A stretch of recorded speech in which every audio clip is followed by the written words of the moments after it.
पूरे जंगल को जुल्म और अत्याचारों ने अपने पंजों में जकड़ लिया था। काली घटाओं ने जंगल में अपना डेरा डाल दिया। हर तरफ तबाही और हाहाकार ही नजर आता, लेकिन फिर वो लौट आया जिसको सबने मरा हुआ समझ लिया था। एक ही विशाल सम्राट शेर ने 11 जवान बाघों की सेना को चूर चूर करके रख दिया।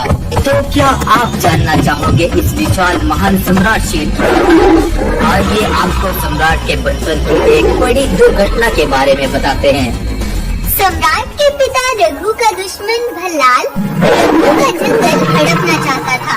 एक बार रघु अपने दोनों बेटों के साथ जंगल में टहलने के लिए निकला। तभी भल्लाल भी अपने बेटे कांचा के साथ उसका पीछा करने लगा और थोड़ी दूरी पर जाकर भल्लाल ने पहले रघु के दोनों बेटों को घायल कर दिया और फिर रघु पर कूद पड़ा। रघु और भल्लाल की लड़ाई में दोनों बहुत जख्मी हो गए।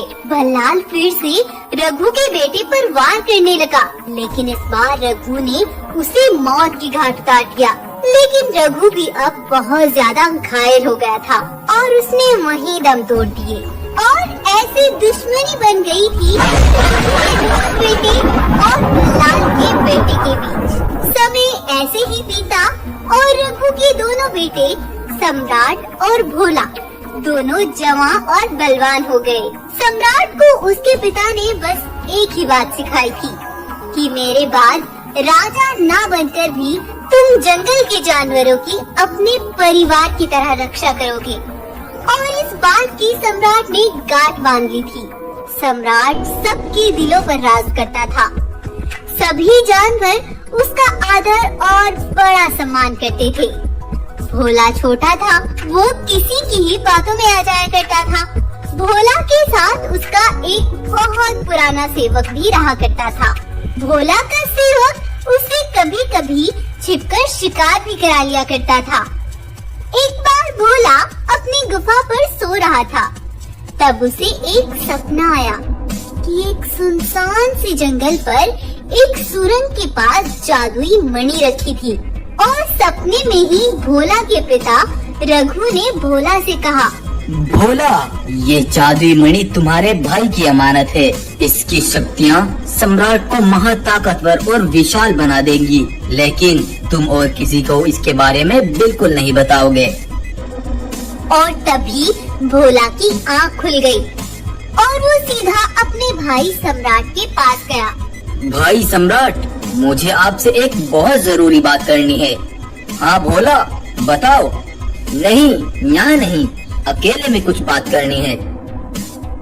तब भोला ने सम्राट को अकेले में बुलाकर सम्राट को अपने सपने की सारी सच्चाई बताई।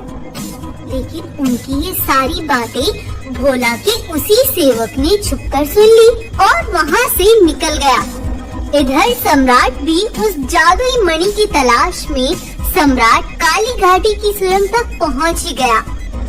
वहाँ चमकती हुई एक जादुई मणि रखी थी जो बहुत ज्यादा सुंदर थी।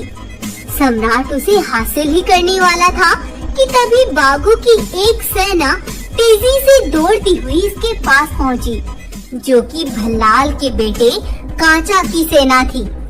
दरअसल कांचा ने ही अपना एक सेवक भोला के पास छोड़ा था, जो कि भोला का सेवक बनकर रह रहा था। सम्राट, तेरे बाप रघु ने मेरे पिताजी को मारकर अपना जंगल हमसे बचा लिया था, लेकिन अब तू देखना, तेरे जिंदा रहते ही कैसे मैं इस जादुई मणि की शक्तियों से तेरे पूरे जंगल को तबाह कर दूंगा और तेरे उस बेवकूफ भाई को भी मौत का मजा चखाऊंगा। कांचा, मैं तुझे छोड़ूंगा नहीं और इस मणि को हासिल करने के लिए तुझे हम दोनों भाइयों को मारना पड़ेगा, जो तू कभी नहीं कर सकता। तब कांचा के सिपाही मिलकर सम्राट को पूरी तरह से जख्मी कर देते हैं और उसे उस गहरी सुरंग में फेंक देते हैं और वो मणि हासिल करना चाहते हैं, लेकिन वो मणि अपनी जगह से हिलती तक नहीं। जब तक हम इस सम्राट के भाई भोला को भी नहीं मार देते, तब तक हम इस मणि को हासिल नहीं कर पाएंगे। तब कांचा अपने सिपाहियों के साथ भोला के जंगल पर आक्रमण करता है और जानवरों में भगदड़ मच जाती है। सब इधर उधर अपनी अपनी जान बचाकर भागने लगते हैं। 11 जवान बाघों के झुंड ने नन्ही जानों पर रहम नहीं किया। खून, अत्याचार, जुल्म और कहर सम्राट के जंगल पर टूट पड़ा। कांचा ने भोला को भी अपने वश में कर लिया, लेकिन तभी एक लहर उठी और सम्राट एक विशाल शरीर धारण करके वापस लौटा। सबके चेहरों पर बस एक ही सवाल था कि आखिर सम्राट वापस कैसे आ गया। दरअसल कांचा के जाने के बहुत देर बाद जब सम्राट सुनसान जगह में पड़ा अपनी जिंदगी की आखिरी सांसें गिन रहा था, तभी उस गुफा में एक तेज रोशनी आई और वो सम्राट के शरीर पर पड़ी, जिससे सम्राट में जान आ गई और उस जादुई मणि की ताकत से सम्राट ने विशाल रूप ले लिया और वो वापस लौटा। सम्राट ने कांचा की बोटी बोटी कर डाली और बाघों की उस सेना को झिझोड़ कर रख दिया। सम्राट एक बार फिर अपने जंगल को तबाह होने से बचा लिया और अपने पिता का बदला पूरा किया और जंगल में अमन कायम किया। तो आपको अगर आज की ये कहानी पसंद आई है तो इस कहानी को जरूर लाइक करें और चैनल को सब्सक्राइब करें।